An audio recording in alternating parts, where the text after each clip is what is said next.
రైతన్నలారా, మీరు మీ పంట పొలాల్లో పంట పండించడానికి ఎంత పెట్టుబడి పెడుతున్నారు? ఒక్కసారైనా ఆలోచన చేశారా? ఎక్కువ పెట్టుబడి పెట్టి తక్కువ దిగుబడితో ఎన్నో సంవత్సరాల నుంచి లాస్ అవుతున్నారు. మరి ఒక్కసారైనా ఆలోచన చేస్తున్నారా? ఇప్పటి నుంచైనా నేటి తరానికి మీ యొక్క భూమి ఇంకా నాణ్యతతో ఉండాలి కానీ, నాణ్యత లేకుండా రేపటి తరానికి మీ భూమి అందించడం వల్ల రేపు వచ్చే పంట గూడా నష్టంతో వస్తుందని ఒక్కసారైనా ఆలోచన చేశారా?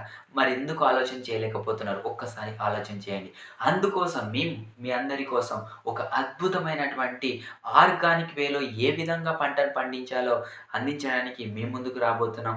మేము గత 1 ఇయర్ నుంచి ఇప్పటి వరకు ఎందరో రైతన్నలకు ఆర్గానిక్ వేలో పంటను పండించడం ఎలా, వీటన్నిటి గురించి ఫ్రీగా గైడెన్స్ ఇస్తూ ఇప్పటి వరకు ఆర్గానిక్ వేలో పంటలు పండించి తక్కువ పెట్టుబడితో ఎక్కువ దిగుబడి పొందినటువంటి వాళ్ళు కొన్ని వందల మంది మా దగ్గర ఆల్రెడీ రిజల్ట్ వచ్చిన వాళ్ళున్నారు.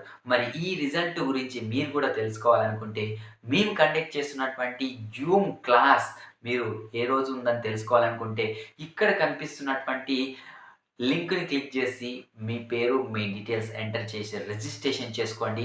Absolutely free programme. మీరు మీ ఇంట్లో కూర్చొని జూమ్ క్లాస్‌లో ఏ విధంగా ఏ రకమైనటువంటి పంటకు ఏ రకమైన తెగులొస్తుంది, అసలు ఆ తెగులు ఎందుకోసం వస్తుంది, ఆ తెగులు ఎలా రాకుండా అంటే ఏం చేయాలి, మీ పంట పొలాల్లో యూరియా, పొటాషియం ఇలా ఎన్నో రకాల ఫర్టిలైజర్స్ వాడుతున్నారు. అసలు ఎందుకు ఇలాంటి లోపాలొస్తాయి? ఆ లోపాలు రాకుండా మనం ఏం చేయాలి?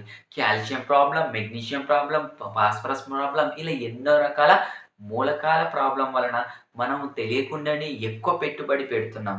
తక్కువ దిగుబడి తీసుకుంటున్నాం. మళ్ళీ మనకు దాంతో పాటు అనారోగ్య సమస్యలొస్తున్నాయి. మనకు పెట్టుబడి ఎక్కువ కావడం వల్ల అప్పుల బాధలొస్తున్నాయి. మరి వీటన్నిటి నుంచి మీరు విముక్తి కావాలనుకుంటున్నారా? అయితే మేము కండక్ట్ చేస్తున్నటువంటి జూమ్ క్లాస్ మీరు అటెండ్ అవ్వండి. మీరు ఇక్కడ కనిపిస్తున్నటువంటి లింక్‌ని క్లిక్ చేసి వెంటనే రిజిస్ట్రేషన్ చేసుకోండి. మేము ప్రతి వారం కండక్ట్ చేస్తున్నటువంటి జూమ్ క్లాస్ మీకు పర్సనల్‌గా పంపించడం జరుగుతుంది. సో, తొందరగా రిజిస్టర్ చేసుకోండి. All the best everyone.